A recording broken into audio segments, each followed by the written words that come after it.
Secara sederhana, pengertian industri generasi keempat atau 4.0 adalah penggabungan antara teknologi digital serta internet dengan industri konvensional.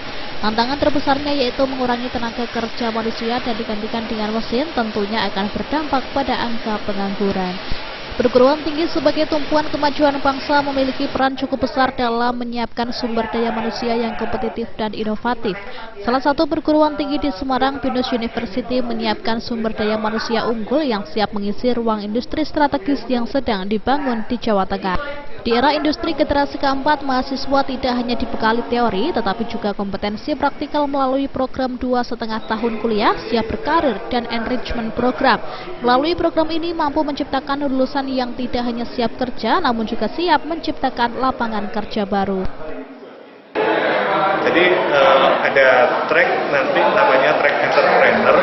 Kita menyiapkan putra-putri mahasiswa kita, itu kita selama 1 tahun kita bina ide-idenya sampai jadi dengan coach yang sudah kita siapkan, sehingga mereka nanti setelah lulus, ya bahkan ada beberapa yang sebelum lulus pun sudah bisa menghasilkan keuntungan, bahkan sudah bisa merekrut karyawan. Sementara mahasiswa jurusan Visual Communication Design, Renata, mencoba menerapkan teori yang didapat dari bangku perkuliahan.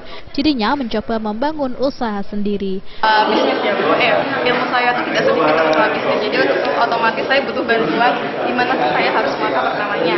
Benar di SRL itu emang ada bantuannya, tapi gimana sih ngelakuinnya?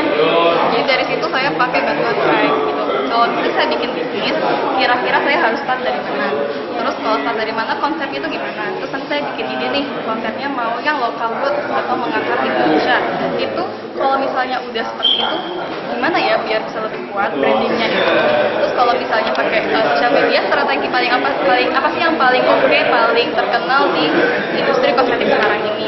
Pendapat senada juga disampaikan Cornelia, mahasiswa jurusan digital bisnis, saat dirinya sedang mengembangkan bisnis paket bunga yang dikelola secara digital. Pertama, kalau dari pembelajaran saya selama 3 tahun ini di Binus sebagai mahasiswa digital bisnis, yang pertama pastinya analisis data, yaitu untuk misalnya analisis data dalam segmentasi pasar kita. Misal kita membuat bisnis, target pasar kita itu seperti apa, atau segmentasi pasarnya kita seperti apa, dan analisis data yang lain itu seperti kita meriset kompetitor kita. Yang pastinya dalam dunia bisnis kan pasti kita menghadapi dengan banyaknya kompetitor. Dalam menghadapi era industri 4.0 dan tantangan pengangguran, perguruan tinggi harus mencetak lulusan yang berkualitas tinggi dan memiliki kompetensi yang relevan dengan kebutuhan industri. Karena era ini ditandai oleh transformasi digital yang pesat dan membutuhkan individu yang adaptif, kreatif, dan inovatif. Endi Nugroho, Semarang TV.